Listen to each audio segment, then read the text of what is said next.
Bom, pessoal, eu sou o professor Maicon e a gente vai estar dando continuidade, no nosso estudo sobre o verdadeiro pentecostalismo. A gente chegou na lição de número 7 da nossa revista, Revista essa que está aí na tela.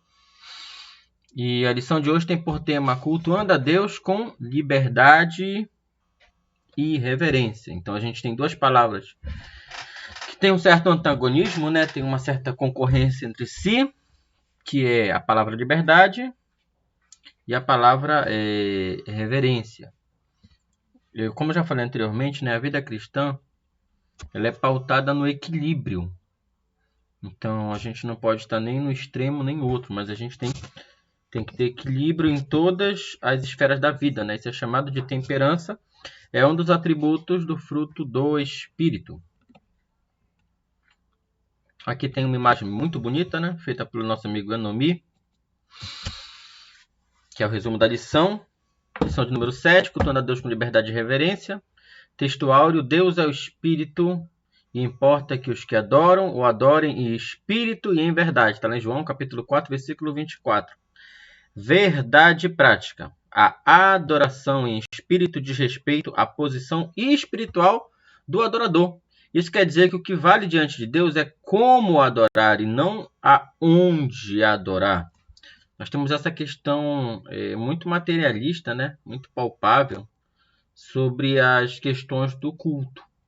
Hoje em dia nós temos igrejas que levam objetos para o culto, E aí elas materializam a sua fé através do uso de objetos, seja esse objeto água, ou um objeto simbólico como uma chave, ou algo do tipo, sal. Então a gente entende que a adoração a Deus, que é espírito, ela está dentro de uma esfera espiritual. Então é mais relevante como nós adoramos do que onde fisicamente nós adoramos, se é em casa, se é no templo, se é no monte, se é no morro, onde seja, ou com o que, com que objeto, com que item, com que elemento, Nós já transpomos essa fase, O judaísmo tinha muito disso, nós já passamos dessa fase, nós já estamos numa outra fase. Leitura da Bíblia em classe está lá em 1 Coríntios capítulo 14, versículo 26 a 32. Quem assistiu a aula passada e as aulas passadas sabe que eu tenho citado bastante esse texto de 1 Coríntios 14, porque ele fala muito sobre a questão da manifestação do Espírito Santo, do dom de línguas e essas coisas. 1 Coríntios 14, 26 diz o seguinte: Que fareis, pois, irmãos? Quando vos ajuntais, cada um de vós tem salmo, tem doutrina, tem revelação, tem língua, tem interpretação, ali tem tudo. É um culto completo, é um culto que tem tudo para todo mundo, a todos os gostos, Faça-se tudo para edificação. E se alguém falar língua estranha, faça-se por 2, quando muito por 3.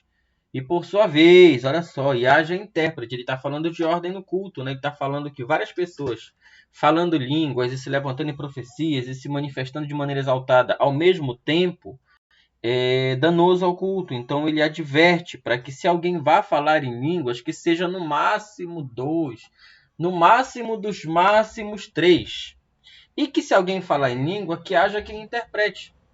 Porque se não tem quem interprete, de que sentido faz? Tem até uma passagem que fala que se a trombeta ela não der um sinal nítido, para que ela vai ser útil? O som tem que ser nítido, ele tem que ser claro.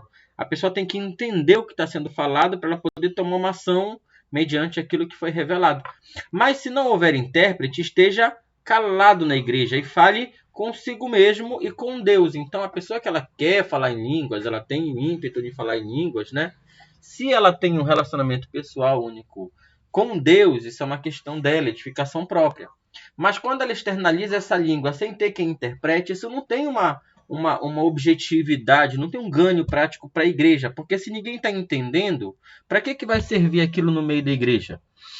Então, que seja uma oração pessoal, silenciosa, particular. E falem 2 ou 3 profetas e os outros julguem. Mas se o outro que estiver assentado for revelado alguma coisa, cale-se o primeiro, Tem movimentos e tem momentos e tem igrejas que tem uma balbúrdia muito grande nesse sentido, de vários profetas se levantando ao mesmo tempo, entregando mensagens diferentes. Deus, ele não é contraditório em si mesmo. Deus, ele não pode se confundir a si mesmo. Então, ele fala aqui, ó, que todos os demais avaliem, julguem, né, como o termo que ele usa aqui. E se alguém está sendo usado em profecia e outra pessoa é levantada em profecia, Deus não é Deus de confusão. Não tem como ter dois profetas profetizando ao mesmo tempo coisas diferentes. Deus, ele não é Deus de confusão. Porque todos podereis profetizar, uns para os outros, para que todos aprendam e todos sejam consolados. Aqui também esse profetizar não é só aquela revelação sobrenatural, assim, também o próprio falar, o próprio ensinar, o próprio instruir também entra nessa categoria de profetizar aqui. E os espíritos de profetas estão sujeitos aos profetas. Deus, ele não faz ninguém perder a consciência a ponto de se jogar da janela, por exemplo. Deus, ele não é Deus de confusão, ele não tira a consciência de ninguém. Existem alguns cultos, né, que a pessoa ela afirma que ela é tomada por algo sobrenatural e ela perde a consciência. Deus, ele não trabalha dessa forma. O espírito do profeta, e aqui a gente não está falando do Espírito Santo, porque você pode ver que o E de espíritos aí é um E minúsculo, então é o espírito do homem, né? O espírito que está no homem. Ele é sujeito ao próprio homem. O espírito do profeta, ele é sujeito ao profeta. Então o profeta, ele tem que usar da racionalidade dele, né? Porque também a Bíblia fala acerca de culto racional. Então nós temos que ter bom senso. Então, se a gente está ultrapassando o limite daquilo que Deus falou, se a gente está ultrapassando algum limite de comportamento, de ética, de reverência, então a gente consegue se conter, sim. Porque o espírito do profeta, ele é assim, sujeito ao profeta. O nome disso é domínio próprio. Se você não consegue, se você perde a consciência, né, você tem que treinar, né, você tem que aprimorar o domínio próprio. Tá legal? Próximo slide. Continuando aqui, né?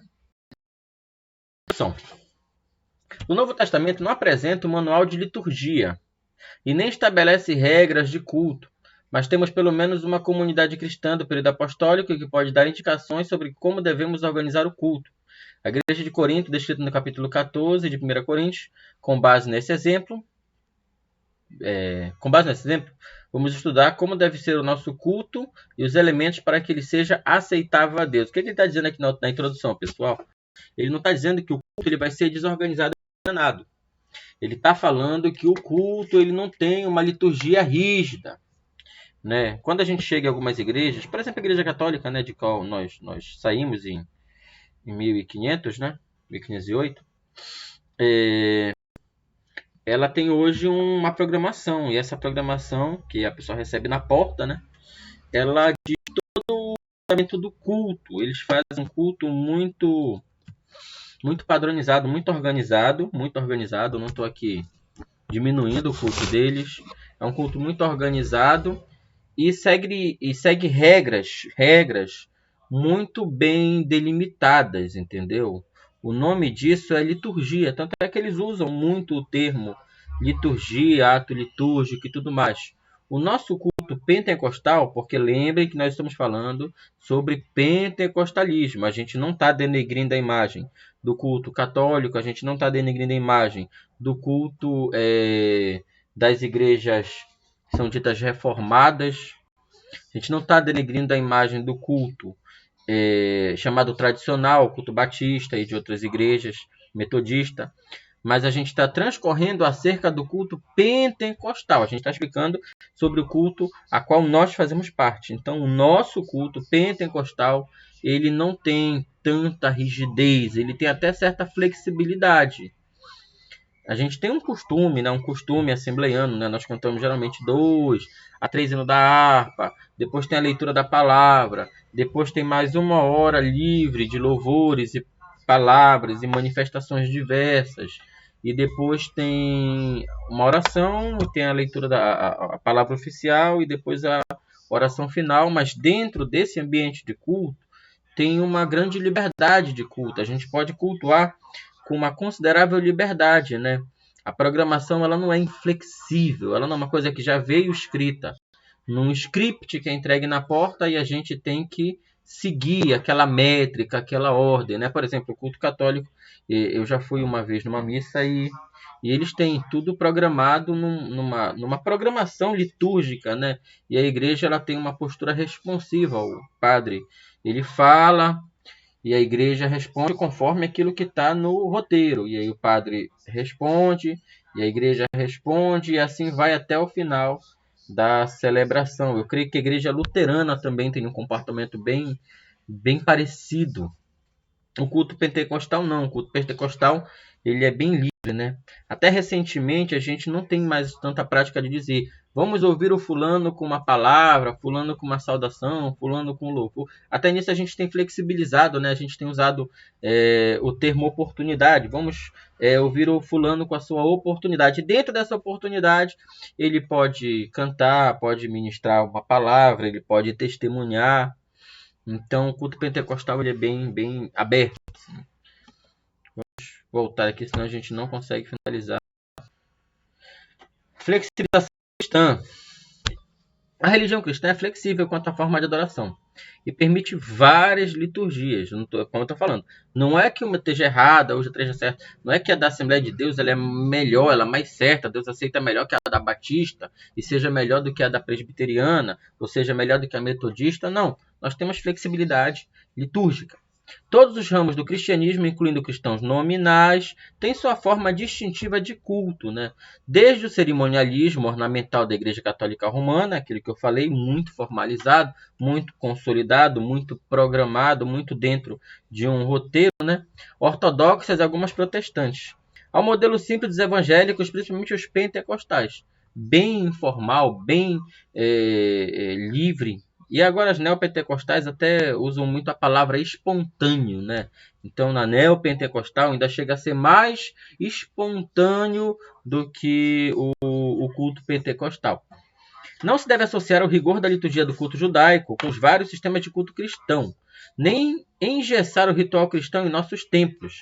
Mas essa flexibilidade tem limites, por isso deve haver respeito pela estrutura já existente. 1 Coríntios capítulo 14, versículo 40, né, que a gente acabou de falar sobre a ordem no culto, a decência no culto. Se tiver 2, tiver 3, que esteja intérprete e que não fale ao mesmo tempo. Então tem uma série de questões de cunho prático que elas servem para organizar esse momento que é chamado momento de culto. Se é um momento de culto, alguém está recebendo esse culto.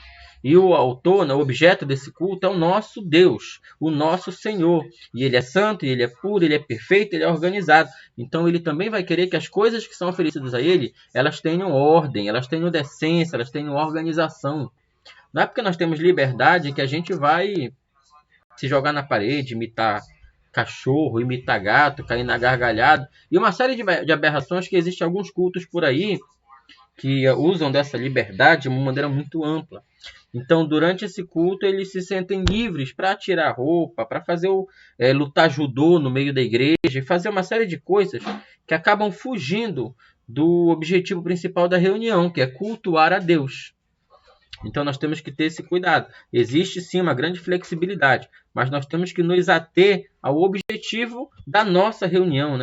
Tem até uma passagem do Modelo Light que ela fala que onde houverem 2 ou 3 reunidos em meu nome, ali estará o meu espírito. Então, quando esses 2 ou 3 se reúnem, eles têm um propósito. E eles têm que estar muito atentos a esse propósito. Como é que eu posso alcançar esse propósito? Qual é o meu propósito? É ter um culto agradável a Deus. Esse é o meu propósito. Cultuar a Deus de maneira que ele venha se agradar do meu culto. Ponto 2, o culto. O termo culto é sinônimo de adoração. Nosso foco é no sentido de adoração.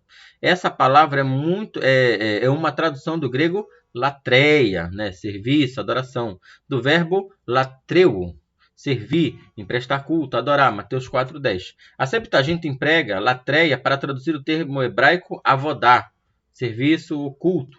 Essa palavra aparece com o sentido com esse sentido 3 vezes no Novo Testamento. Romanos 9,4, 12,1, Hebreus 9,1.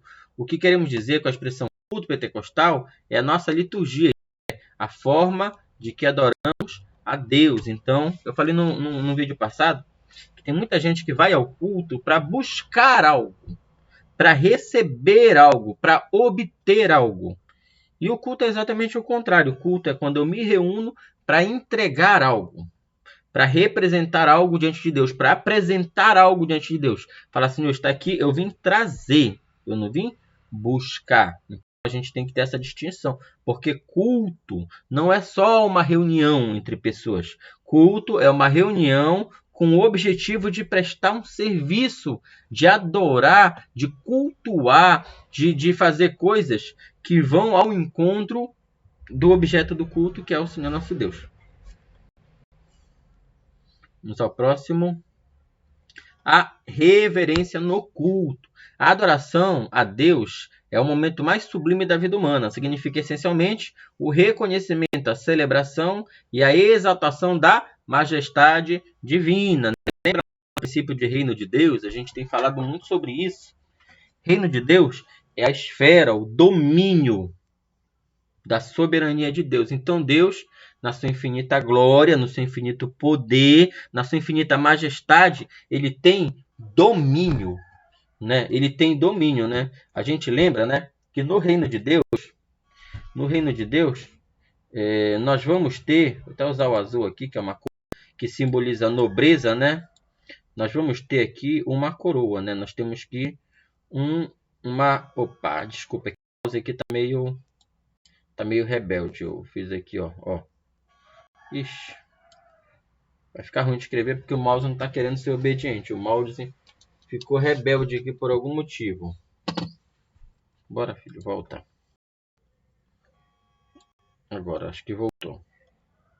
Então, nós temos aqui uma coroa. Essa aqui é um domínio, uma possessão, uma autoridade, né?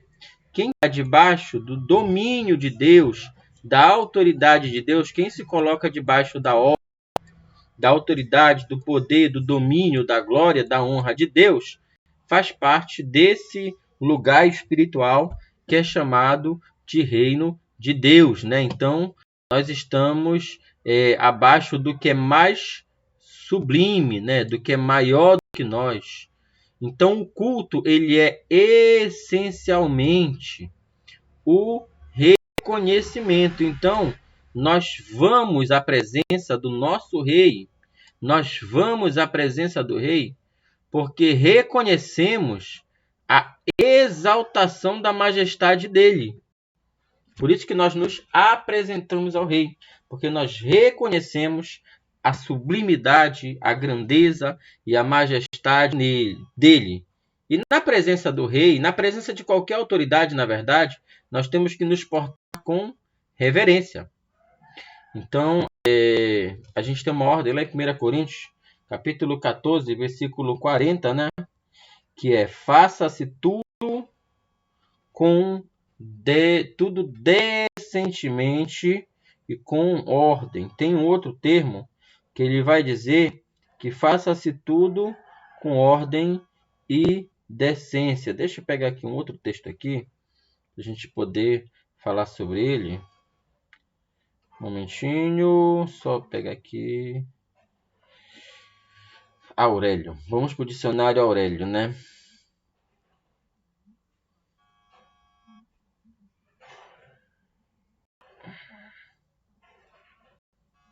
Opa, pesquisei a palavra errada aqui. Ou o corretor me... Bora lá. O que é reverência, né?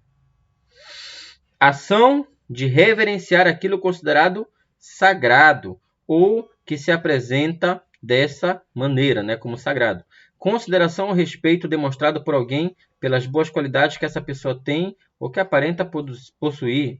Respeito intenso por alguma coisa.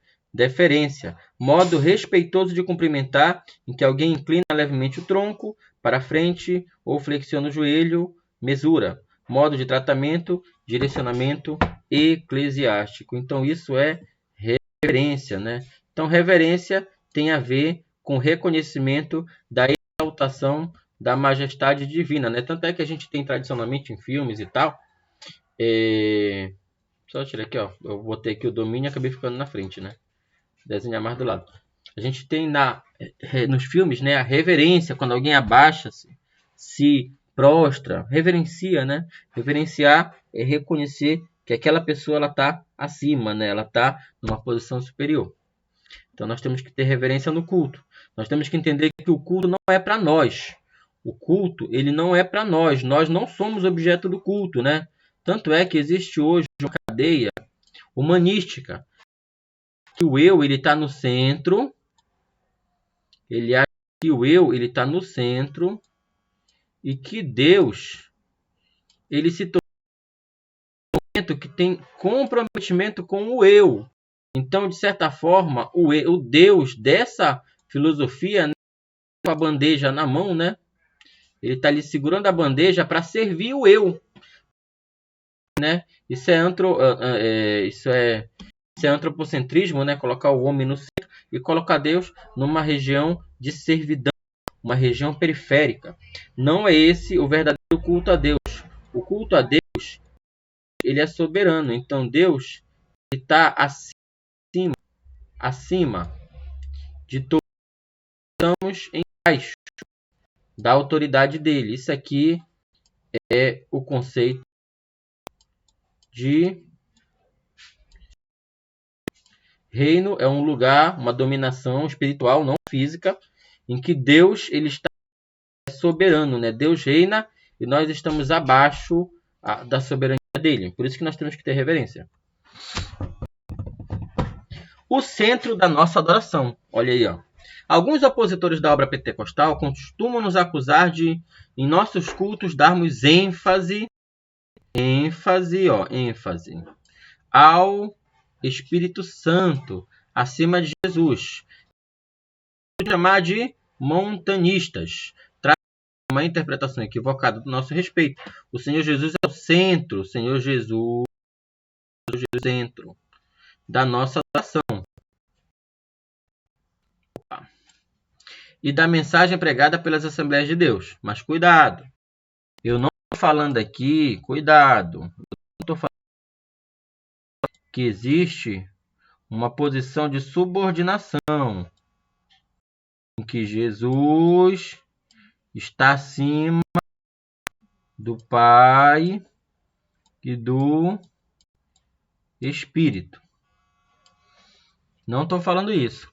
Como também não estou falando que vai haver uma relação de subordinação. O Espírito está acima do Pai e do Filho. Assembleia de Deus nem é da postura que o Espírito é superior ao Pai, como alguns nos acusam, né, dessa doutrina do montanismo, acima do Filho, nem também nós compactuamos com a ideia. Nós também não compactuamos com a ideia de que o Filho é acima do Pai e do Espírito. Lembra que a gente falou nas passadas que o Pai, né? O Filho. Eu acho que eu estou na frente da imagem novamente. Só finalizar aqui o desenho. Vou tirar minha foto para atrapalhar a imagem, porque eu estou de novo desenhando atrás da minha imagem aqui. Aqui, ó. Lembrando que nós falamos na lição passada, né, sobre uma relação pericorética, relação em que o Pai, o Filho e o Espírito, né, estão numa situação de igualdade. O Filho e o Espírito Santo são Deus. O Pai não é maior que o Filho não é maior que o Espírito não é maior que o Pai. Mas os três são três que compõem a mesma divindade. Então, quando eu tenho essa união, né, quem não sabe o que é pericorese, nos vídeos passados, no primeiro, no segundo vídeo. Pessoas distintas, são a pessoa do Pai, do Filho e do Espírito Santo, elas são o que nós chamamos de divindade, de Deus. Então Deus em 3 pessoas distintas, a pessoa do Pai, a pessoa do Filho e a pessoa do Espírito Santo. Não acreditamos em hierarquização, não acreditamos em superioridade da Trindade. Esse modelo aqui não é um modelo que nos represente. O modelo que melhor explica aquilo que nós queremos é o modelo pericorético. Os crentes se reúnem em nome de Jesus, ao Deus Trino. A declaração de fé das Assembleias de Deus diz que reunimos como corpo de Cristo para adoração pública ao Deus Trino. Então a adoração ela é trinitária ou trinitariana. Ela é um Deus Trino, o Pai, o Filho e o Espírito Santo. Nós adoramos ao Pai, nós adoramos ao Filho, nós adoramos ao Espírito Santo de igual nível. Esse é o padrão ensinado nas Escrituras. Somos a circuncisão, nós que adoramos a Deus no Espírito e nos gloriamos em Jesus e não confiamos na carne. Filipenses 3. Aqui, né, a gente tem uma imagem que chega a ser ridícula, né? Mas, infelizmente, ela é real. Em muitos cultos ditos pentecostais e neopentecostais também é uma imagem do nosso amigo Nomi Santos, né?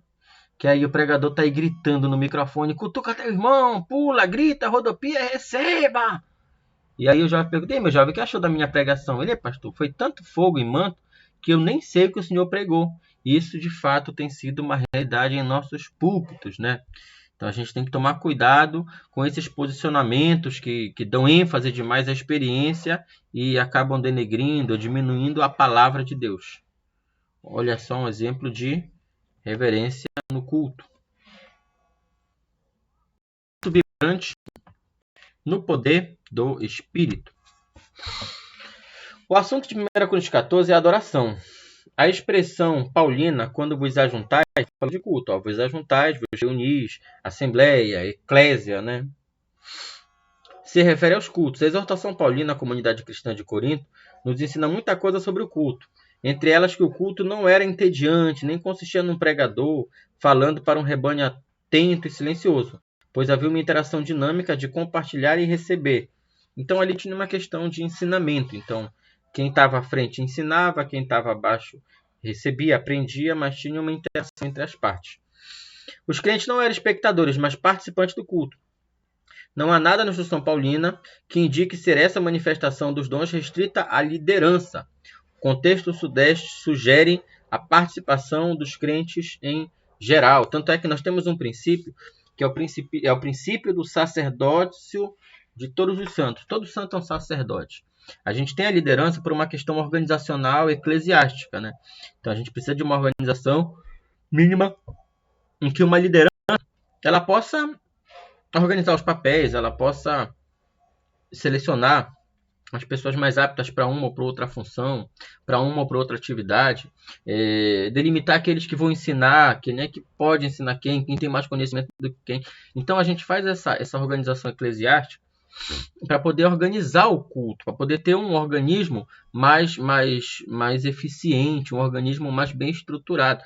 Mas o sacerdócio é de todos os santos, então todo mundo no nosso meio pode falar, todo mundo pode ensinar, todo mundo pode louvar, todo mundo pode adorar, todo mundo pode participar do culto. O culto ele não é restrito à liderança, ele não é restrito a uma pessoa, mas cada um de nós tem a capacidade do sacerdócio, né? Na época judaica, o culto ele era feito pela mão do sacerdote, pela mão de Arão e dos seus descendentes. E aí eles eram responsáveis pelo culto.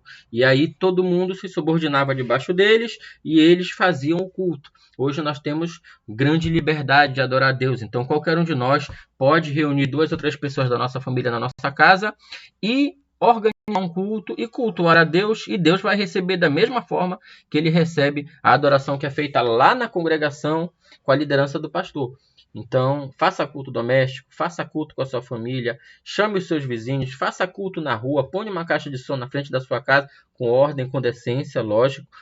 E convide seus vizinhos, e convide seus amigos, e faça culto na faculdade, né? Peça uma sala que esteja ociosa lá, organize um culto universitário, organize um culto na sua empresa, né? Peça para o seu patrão, será que nas quartas-feiras, às 5:30 da tarde, a gente pode fazer um culto lá naquela sala, lá no auditório? Faça culto, você tem liberdade de cultuar a Deus, você tem liberdade de organizar um culto, e Deus vai receber da mesma forma. Amém? Vamos para o próximo slide. Aqui vai entrar uma questão que é a questão dos modismos, né? Modismos. A gente vai falar isso também na lição da semana que vem, né? Mas quando foi se falar em modismo, né, em algumas classes, pode-se observar que teve gente que aliou a modismos de vestimentas, né? Que é o cabelo moicano, brinco na orelha, roupa colorida, sapato de marca. Não. Aqui a gente não está falando de modismo de vestimenta. A gente está falando aqui de modismo. O termo modismo tem um sentido de desvio doutrinário. Modismo doutrinário. Pois se trata de invencionices na liturgia do culto, mas sem nenhum fundamento bíblico. Portanto, são perniciosos para a vida espiritual da igreja. Geralmente está associado a unções. Eles têm usado muito. É muito da moda usar a palavra unção para justificar essas coisas, né? Tá aí algumas unções que são listadas. Esse aqui também é material do meu amigo Nomi Santos, da IBDV. Deixa eu tirar minha foto aqui da frente.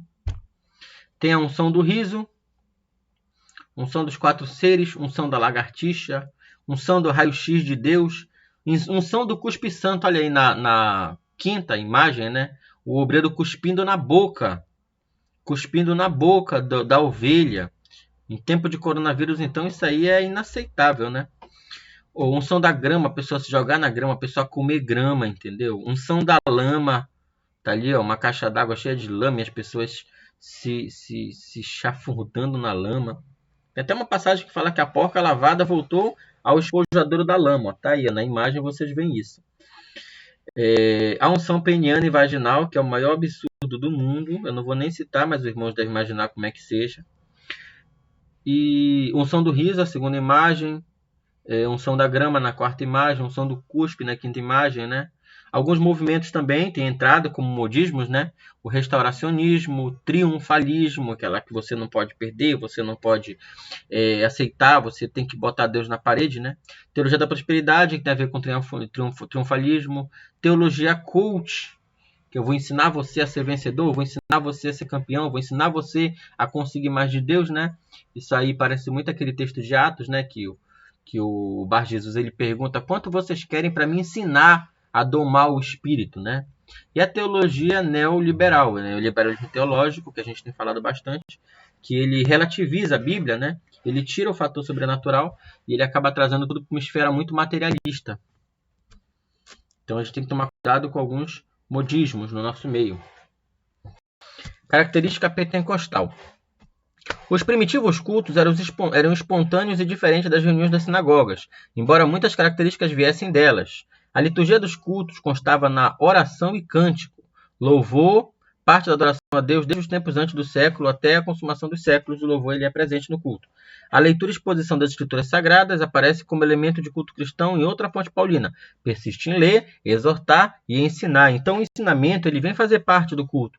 Tanto é que nasce a função do diaconato, né? Nasce a função do diácono, que é uma função assistencialista, né? De repartir o alimento, de verificar que na igreja está sem condições, e o papel do diácono é muito mais amplo do que aquele que nós temos utilizado, empregado hoje nas nossas igrejas. O pastor, ou o diácono, ele tem um papel assistencialista muito forte, então a gente tem que voltar também para isso, né? Começar a usar o diácono como diácono, né? E não como só um segurador de bandeja no dia da ceia. Então, e o presbítero, né? Ele é instituído diácono para que o presbítero é aquele que é chamado de ancião, né? O mais antigo, aquele que tem mais conhecimento, que tem mais sabedoria. Então, o diácono ele vai cuidar da parte assistencial da igreja para que o presbítero ele possa ficar livre para o ensino, né? Para exortar, para ensinar, para ler a instrução, né? E poder ensinar a igreja e assim a igreja cresce não só em número, mas também em conhecimento. Essa instrução é uma referência à leitura pública. As ofertas são parte da adoração bíblica desde os tempos do Antigo Testamento. O objetivo delas é levar adiante a obra de Deus enquanto a igreja estiver na terra. Então, um outro elemento do culto é a oferta. A oferta é muito controversa, né? É um assunto muito controverso, mas necessário.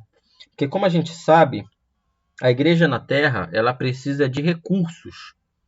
Porque desde a energia elétrica até o aluguel do prédio, ele é pago.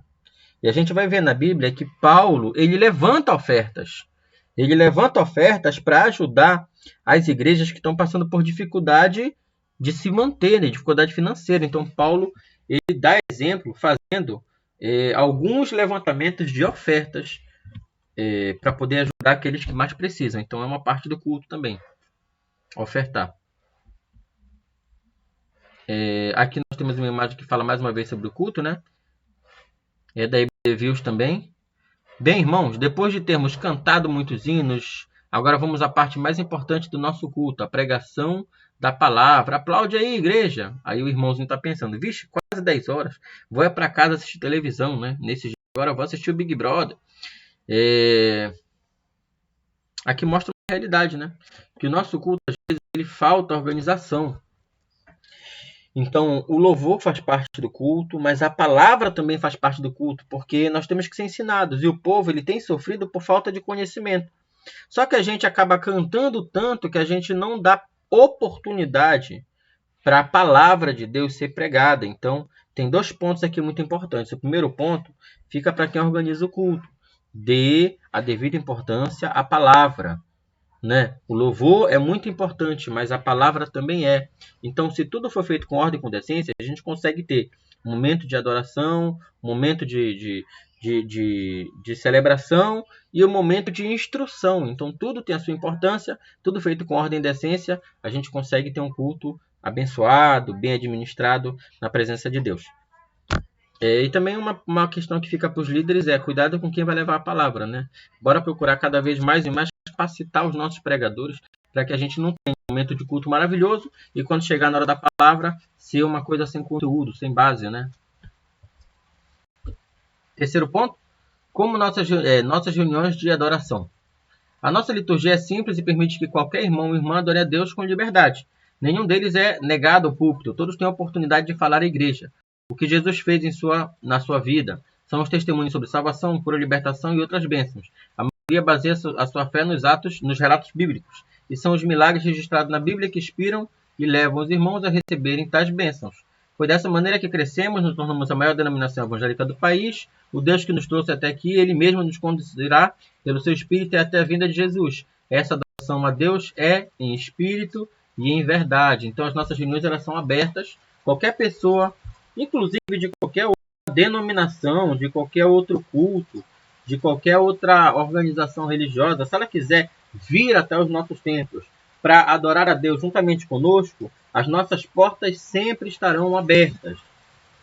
Não é uma boa prática, não é uma prática pentecostal, não é uma prática assembleana, fechar as nossas portas a quaisquer pessoa que seja. Todos têm a oportunidade de ouvir a palavra de Deus.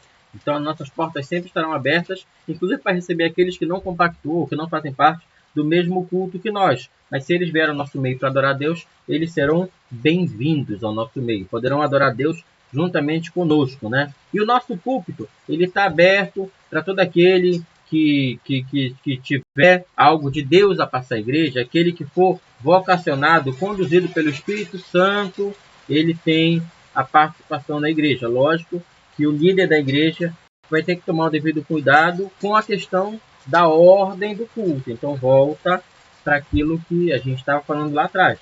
Liberdade não extingue responsabilidade, mas liberdade e responsabilidade andam juntos numa questão ética.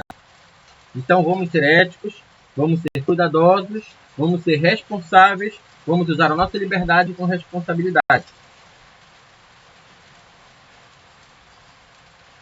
Culto pentecostal. Nossas reuniões coletivas de adoração apresentam as mesmas características dos cultos em Corinto. As manifestações no culto que o apóstolo menciona em 1 Coríntios 14 são reais entre nós. Quando vos ajuntais, cada um de vós tem salmo, tem doutrina, tem revelação, tem língua, tem interpretação. Nossos irmãos e irmãs entendem essa linguagem com facilidade, pois vivemos essas mesmas experiências. São expressões espontâneas do Espírito Santo. O apóstolo está tratando do culto pentecostal que se refere aos dons de línguas, interpretação, profecias no culto. É muito comum o visitante sentir a presença de Deus em nossos cultos. Então, a gente tem a primazia da ação do Espírito Santo de Deus no nosso meio. A gente dá liberdade para ele atuar em nosso meio, para ele operar em nosso meio e para ele conduzir o culto da maneira que ele achar melhor. Então, nós temos que continuar dando essa liberdade. A gente não vai engessar o culto a ponto de suprimir o Espírito Santo. A gente também não vai abrir um leque, um liberalismo, a ponto do culto virar uma aberração, né? Como esses casos aqui que a gente tratou anteriormente, né? Que não tem o estudo sistemático da palavra. Essas aberrações aqui, a pessoa se joga na lama, se joga no chão, cospe na boca do outro, entendeu? Então nós vamos ter sempre uma dupla relação. Uma relação de liberdade associada a um forte sentimento de responsabilidade. A Bíblia até alerta, aquele que é mais forte, sempre pense no mais fraco. Se eu falar isso, como aquele que é mais fraco do que eu vai interpretar? Se eu fizer isso, como é que aquele que é mais fraco do que eu vai interpretar? O que isso vai somar na vida cristã dele? Vai ser positivo ou vai ser negativo? Então nós temos uma grande responsabilidade nas nossas mãos. Nós temos liberdade e ao mesmo tempo nós temos responsabilidade. Ponto 3. Ponto 3. É conclusão já. O que precisamos saber é que o Novo Testamento não estabelece forma litúrgica de adoração, porque parece não ter sido essa a preocupação do Espírito Santo, que os nossos cultos sejam dinâmicos e espontâneos em nome de Jesus, que é com espontaneidade e reverência. Nós não somos espectadores do culto, como um teatro ou um cinema. Antes, participamos deles com cânticos congregacionais, corais conjuntos, grupos de louvores, glória a Deus e aleluia. Então não seja um espectador, seja um adorador. Não vá ao culto, cultue. Não assista ao culto, participe do culto. Esse é o culto a Deus. Então, para finalizar, lembrando a dupla relação: liberdade e responsabilidade e reverência diante de Deus. Eu sou o professor Maio, com essa foi a lição dessa semana. Obrigado por toda a paz, Senhor.